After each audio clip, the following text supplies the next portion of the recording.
I think that this is the first conference when I have the talk that I have like, I'm not maybe nervous, but emotionally shaking, because it's like the huge thing for all of us in Sylius that, that you are here and that we are here, and we have been talking about this idea of creating SyliusCon for a long time. And I just cannot express how happy I am here, how happy I am to be here and to present this piece of knowledge that I would like to present to you. So thank you very much for attending, and thank you very much for attending this specific talk. I hope it will not take too long, because when I started to create slides, I have like 45 slides, and I recorded myself, and it was 43 minutes. So okay, it would be great, but then I put another 15 slides. So I hope it will not take too long. Consider ants. Ants are amazing creatures. Like, they are super intelligent. They are like biorobots with smell sensors. They can build amazing structures.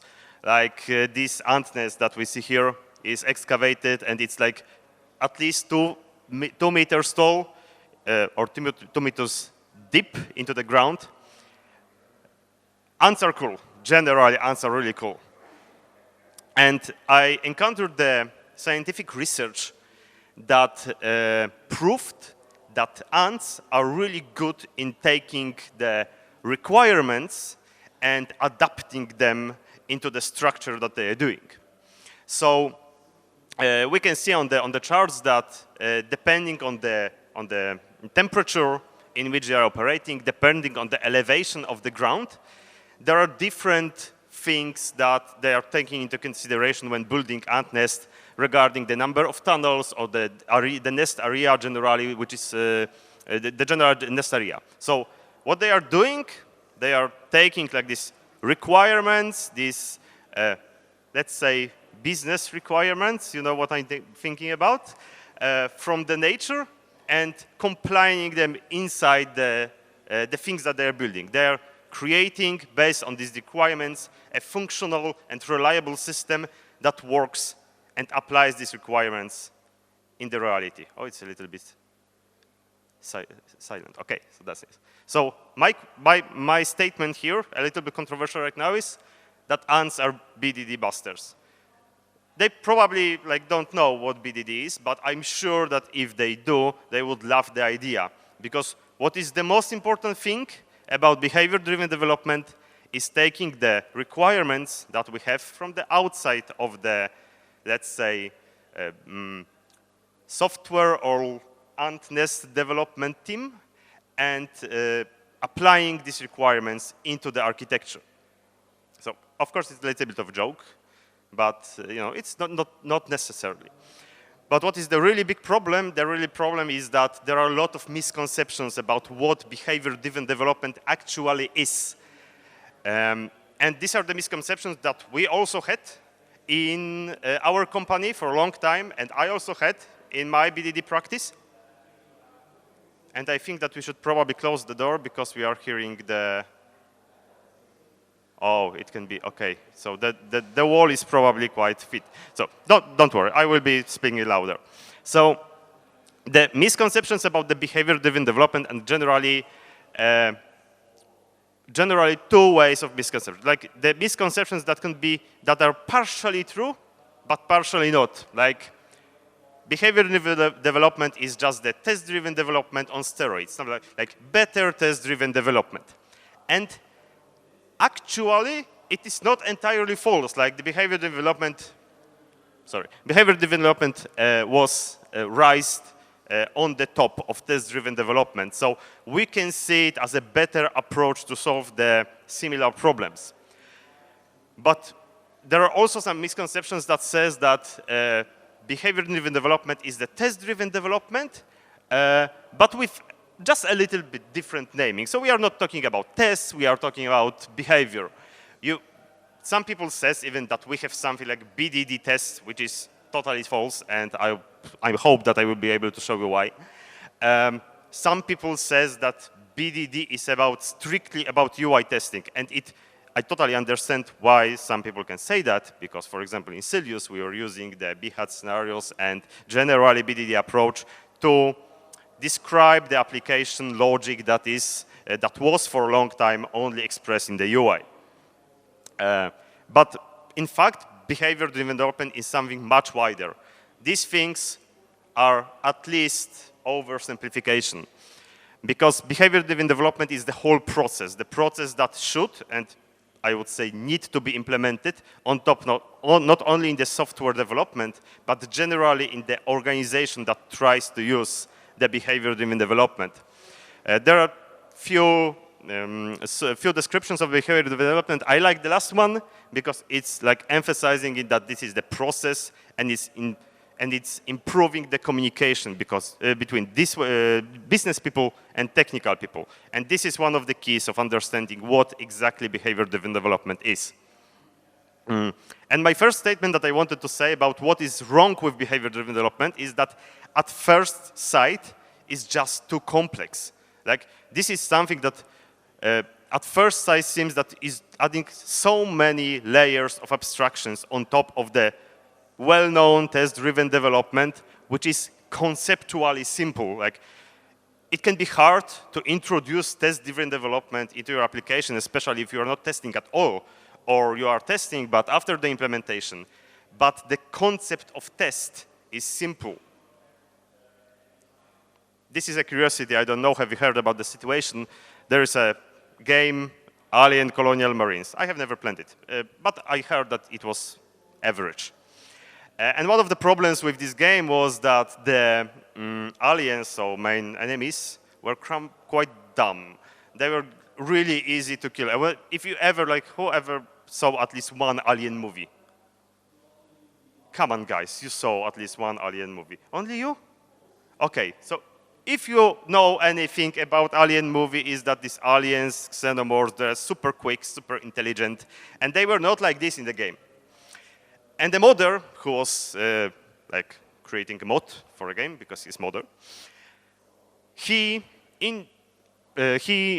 said in the one during the development of one mod, he saw that there is a one typo in a script that is responsible for assigning the xenomorph to the specific area, and he fixed that typo, and it changed a lot. Like it happens finally that the xenomorph is super intelligent because he knows where he is, how to operate with other enemies, how to attack the player that is in the specific area. This is a simple typo. And this is the moment when we can agree that at least a simple unit test for this script, at least a simple static analysis for checking out does the parameter that is used does it even exist?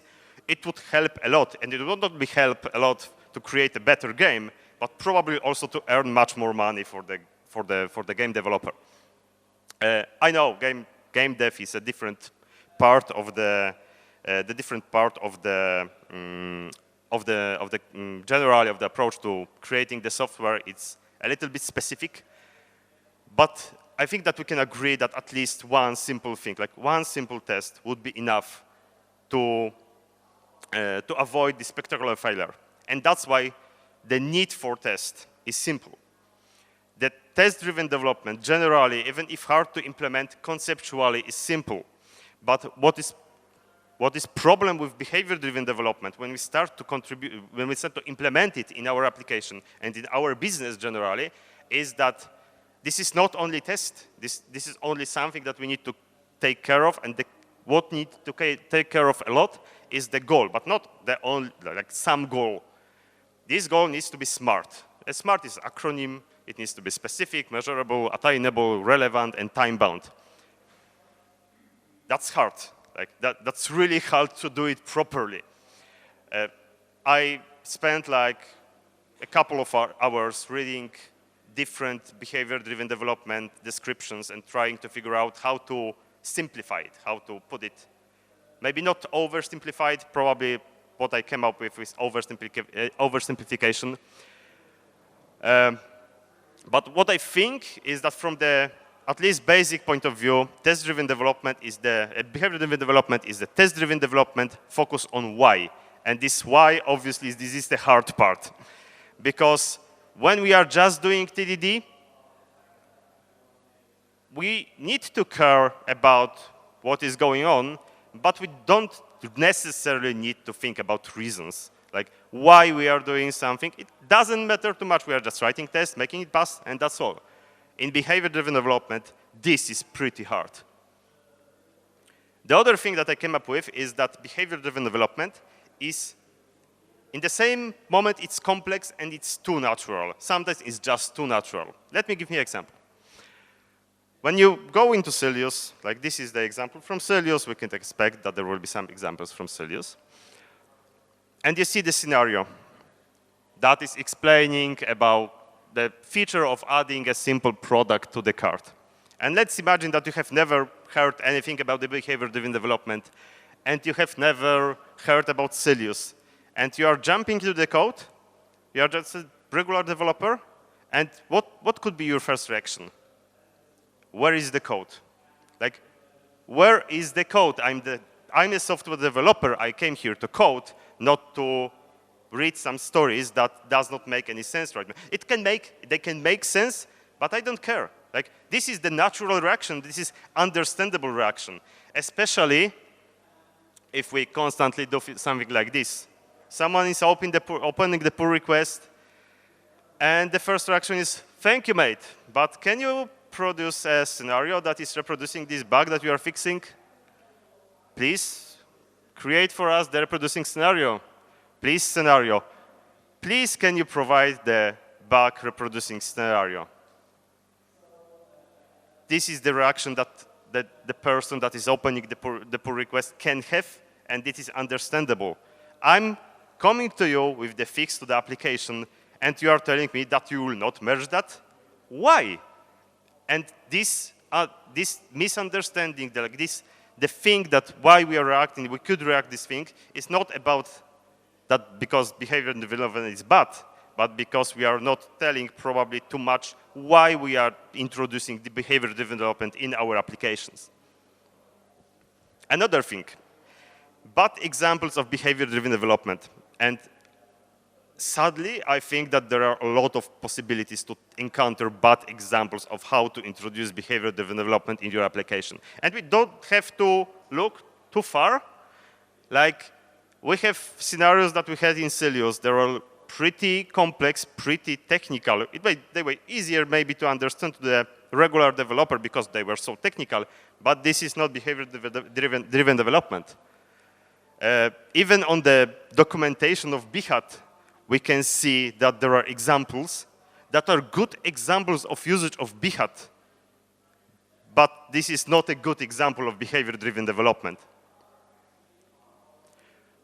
And the reaction, again, the natural reaction that we can have when we see something like this, something so technical, is why I should do some Behat scenario, some Behat tool that I don't know, where I can easily achieve it with PHP unit, that everybody knows. Everybody likes PHP unit. Who does not like PHP unit?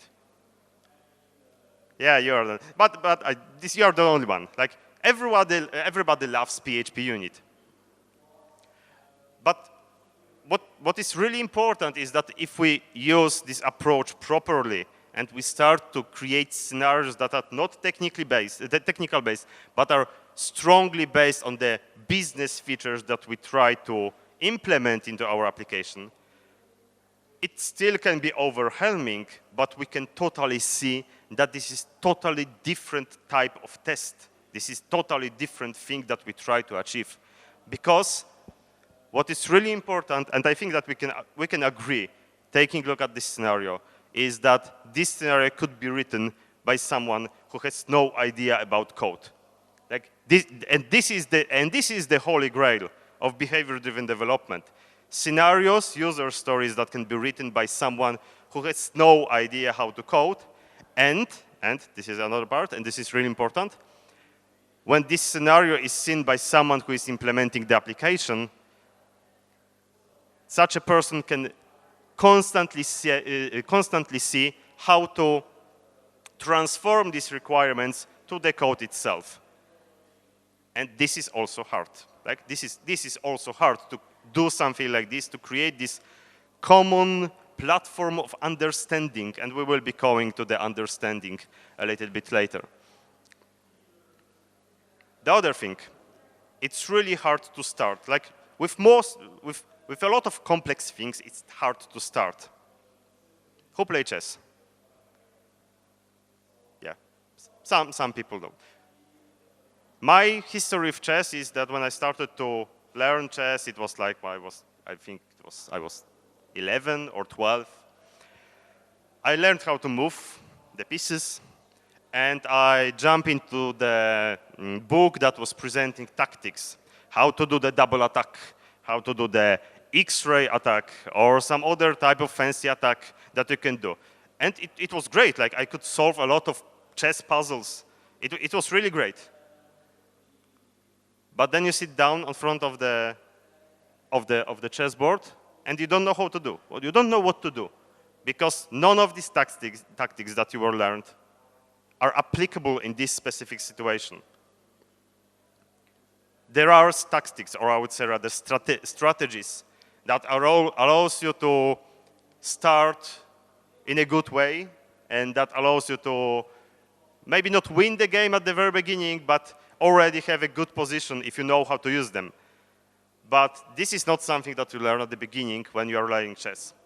And it can be frustrating. Like it can be frustrating that you cannot apply the things that you learned. That was quick. That you apply the things that you learned into the specific situation at the beginning of the chess game. And I think that this is something similar with behavior-driven development and generally test-driven methodologies. When you start to learn it and you can encounter the situation, so this is another example from Sylius. Like this is quite easy. Like this is understandable at the very first sight. Like we have some kind of mocks. We are creating that. We are specifying that something will return something. Something should be called. That's easy. Like this, nothing sophisticated here. Same with behavior scenarios. We have some scenario. Okay, so this is mapped to the PHP code, and that's all. We are just calling some methods on some other projects, like or some other objects. Sorry, just do it. Like just do it. Why you don't do that? And this is really important thing.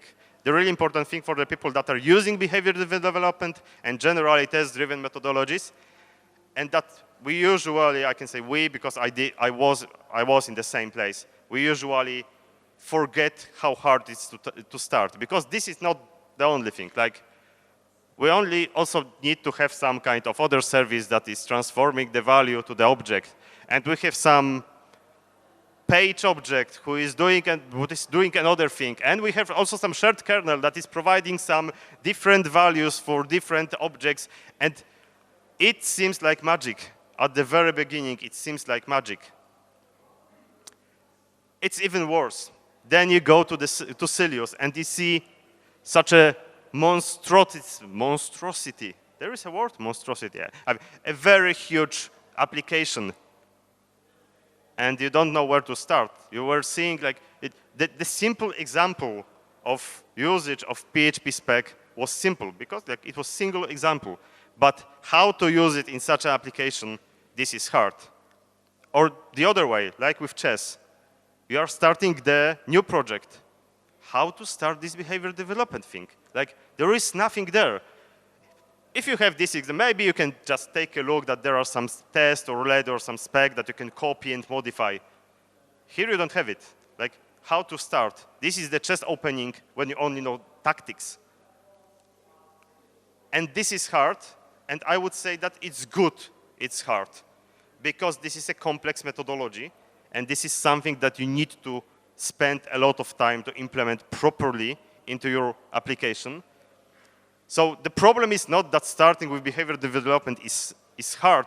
The problem is that there are no really a lot of usable resources that show you how to start. There was a time in my life when I would say that behavior-driven development is for everyone. Like, like I was before, why you are not doing it? It's so simple, it's so natural, it's so great, why you are not doing it? But obviously, the reality is different. Like, behavior-driven development probably is not for every project. Probably no technology is for every project. No methodology is for every project. If you have some really complex algorithm or bubble sort, I could write it by my own, but I was lazy, so I just copied it from some random repository from GitHub. If you have some kind of test of the configuration, which is not necessarily, it's not exactly a business requirement, it's just the test of the configuration. Test-driven development works pretty well with that. But behavior-driven development, probably it doesn't, because behavior-driven development works well if you have the business complexity. You can argue that we are using behavior-driven development for the application that in a huge part is created of CRUDs, like simple creation and you know what is CRUD. I don't have to explain to you. And I can agree that this is not a business complexity, but Sylius is a little bit different, project. It's not the end project. We need to take care about the reliability of the project as a whole, because it will serve you as developers that will be using Sylius. But I would say that when I will be creating some other project based on Sylius, or it doesn't have to be based on Sylius, and while I will be doing some CRUD, probably using Sylius resource and grid bundle for that, I will probably not write scenarios for that, maybe just some simple happy paths, because at the end, the only thing that we need to remember is, does it have the business complexity? If it does, behavior development works pretty well, but definitely not for everything. Who likes PHP spec? Who likes BHAT? A little bit more people. Like, you know that we love PHP spec and BHAT in Sylius. Like, we totally love these tools, and we use it a lot for the last 10 years, almost.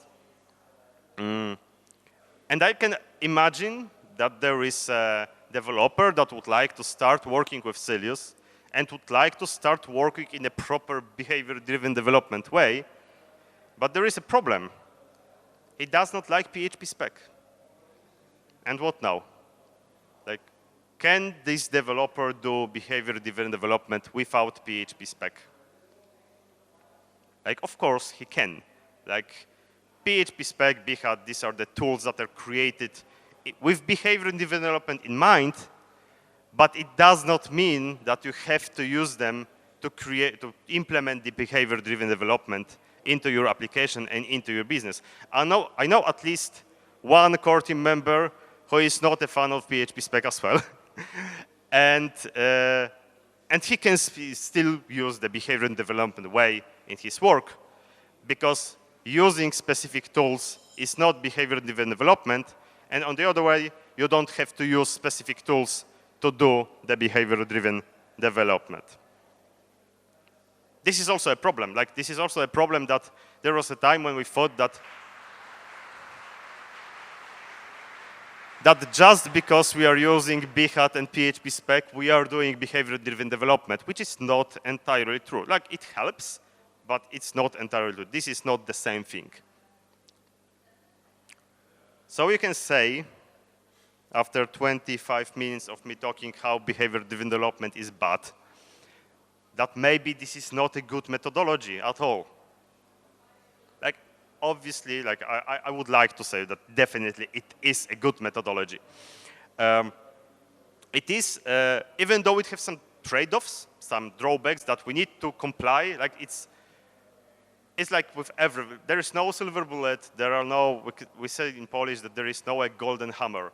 There is no something that will be used and usable for everything. There is no there's no methodology that will have no drawbacks.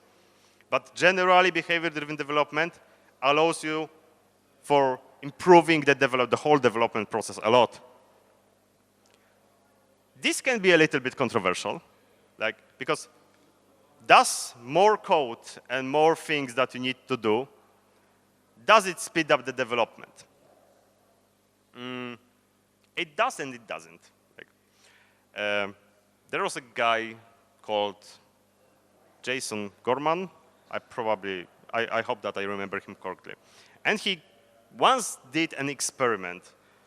And in this experiment, he checked what is that, like he created a code kata with some Roman numbers that were transformed into Arabic numbers, something really simple. And he were approaching this three times with usage of test-driven development and without using it. And surprisingly, with usage of test-driven development, it was taking shorter time. That's great. Obviously, the precondition for this situation is that you need to know how to implement test-driven development in your application already. Start will always be longer. So my statement is that this is not entirely true. I would say that behavior-driven development speed up delivering the reliable value of the application. Because when you create the application in a BDD way, you are focusing on the goal, what you want to achieve. You are communicating a lot with the business professionals.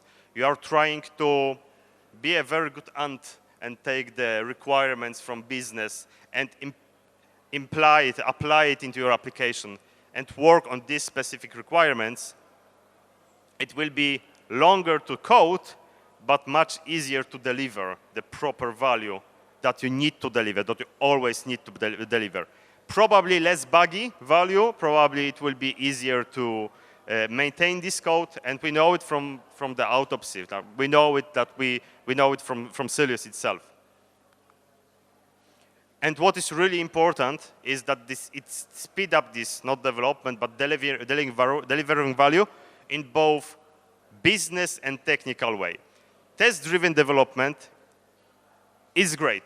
Like it improves, when you already know it, how to know it, it improves a lot the development process. But it's mostly in the technical platform, like in a technical level. Behavior-driven development is going with the further or higher and improving also communication and passage of the requirements, like this, the communication flow between business professionals and technical professionals, and it's improving delivering not only the software as a, I would say, just a result of something that we want to achieve. Like the goal of behavior-driven development is not to create a good software, it's to solve problem which can usually be solved with creation of the good software. I have already mentioned a few times that the understanding is the key, like this common platform of understanding, common platform of knowledge. There is a really nice statement that's called ubiquitous language. This is like the common language platform in which we can operate, like we both technical people and business people. That when I speak product, I know that someone from business is also speaking about the same product that is using the same word. And behavior development focus on that a lot. Like it's one of the core things that you can do with behavior-driven development, and you need to do, and you need to take care of improving the understanding between business professionals and technical professionals. And again, as I already told, this whole thing, sorry, 30 minutes, okay. This whole thing, this is really hard. Like, this is totally hard to do, and it can be frustrating at the beginning. And maybe it even should be frustrating at the beginning. But it should be definitely, it should be hard, because this is really complex, this is really valuable to achieve something like this, even though it's really hard to start, it's really hard to maintain this flow. But what is behavior development doing really well is using the term that I think that I read it like, or had it on some podcast like 2 days ago when I was preparing the presentation, cognitive diversity, which means that this is the term that embraces the thing that we can all, in the whole team of the development, the whole development team, not only people from business, but also people from the developers, the technical people, can have good ideas how to improve the application. And like this, the traditional flow of having the requirements put in front of us as developers by the business professionals and saying that this is something that you should do. Like this this traditional flow does not put any place for any of us, like technical people, to maybe feedback a little bit about that. And it's good that it's like, you don't need to have behavior development to have this feedback loop between business professionals and technical people, but behavior development have it in its core. Like this is one of the cores of the methodology that you need to consider when you're applying BDD in your organization. And obviously, I already told that this is hard, but this is valuable. A nice side effect, I would say. This is a nice side effect of using the behavior-driven development, or maybe more specifically, using behavior-driven development in a way as we use it in Sylius, is that we can treat it as some kind of living documentation of the application. If you don't know what Sylius do, like at all, you are opening the repository and you don't even read README because you don't know that this is an e-commerce project. And you would like to dive into the code and understand what is the domain of the problem, understand what I can achieve with this application. The easiest thing that you can do go to Behat scenarios and just read them, because they are the living documentation of the application. And what is really important thing regarding documentation, and I think that we can agree on that, this is always up to date, not as the regular documentation. The regular documentation is usually not up to date. It is. And it cannot be. It cannot be out of date, because if it was, the build would be red, and we will not merge anything that will be doing putting this in the out of date mode. Like, obviously, you can do that. Like, you can miss scenario or something. But combining with the good code review, combining with the good development practices, it's really, really easy to keep it up to date with the current state of the application. And with our approach for behavior-driven development is also really safe. I would say, I think it was like 2 weeks ago when I was releasing the Sylius 1.12 release candidate 1. And it was on midnight, something like this. And I just tag it and I go to sleep. Like, I would never do that if we don't have the proper behavior-driven development suite, and if you have the proper test-driven approach, because I would be scared as hell that something will be broken. I just tag it and go to sleep. The other thing that is really important is that we can easily protect ourselves from regression by easily reproducing bugs that from time to time happens. The usual flow when we see that there is a bug in Sylius, we are starting with writing the scenario that is reproducing this bug. Because if it's not there, then probably something was missing in our initial scenarios. This scenario is red, we are fixing it 99% that it will not come back. Pretty amazing. More behavior-driven development, even though it's already a complex methodology, it's pretty well coexist with other agile methodologies. You can do event storming and then go, like with the results of the event storming, you can go into the behavior development way of application. You can do, obviously, the agile as the regular agile development. You can do impact mapping. You can do a lot of things that will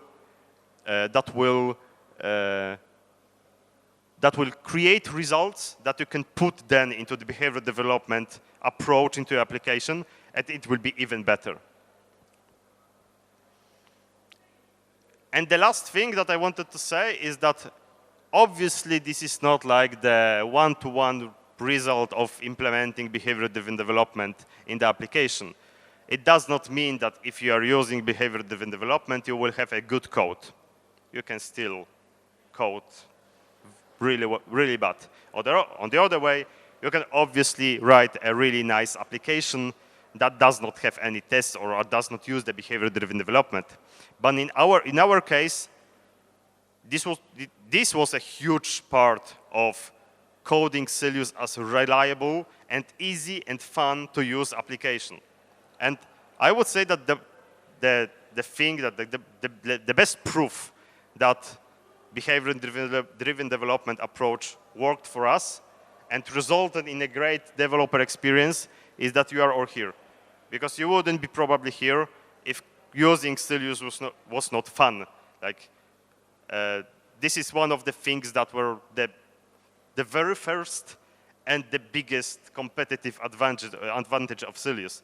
We didn't start with like really big business or marketing. We didn't start with amazing number of features. We started with a really good code, and it was something that was like, it was the advantage of Sylius amongst all other e-commerce platforms for a long time. And that's why I can say one more time at the beginning of the presentation and right now as well, I really wish to thank you for that, because Sylius would not be here whether it is without you. And the proof that behavior-driven development works, we would not have it without you. What time is it? I'm Mateusz, and you know me from Slack and from GitHub as Zales0123, and this is, sorry for that, this is stupid nickname that I came up with on high school, and then I created an account, and then when I started to think that maybe it would be nice to change it, I already became at least a little bit recognizable under it, so it was already too late to change it. But you can also find me on Twitter. You can also find me on my pretty advanced website, which contains like 4 links for me. And you can obviously meet me here, like for the whole day and of the after party, and after the conference on Sylius Slack and on Sylius GitHub. And that's all from my side. Thank you very much.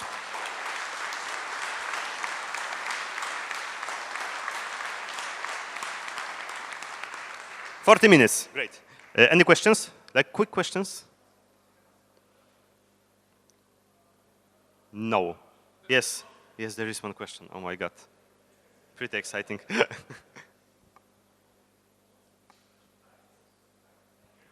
I don't hear you. Ross? Yeah, hi. Thanks for the talk. And thank you. We've learned a lot from Sylius about the behavior-driven development. We use Behat a lot in our case, which is I'd say quite a big e-commerce application based on Sylius. So the consensus between the developers is that the actual experience of writing the test or writing the feature file is simply said bad, because I think the main issue is the discoverability, because you can write the same sentence in 10 different ways, and basically when you're writing a feature file, you have to keep in mind all of the context classes that you have available, or scour the code base to look for already existing implementations. And in reality, what happens is that people just look at other tests and copy basically whole sentences or just patterns and write the test that way. It doesn't feel like you can just sit down and write a feature file. It just doesn't happen. You have to.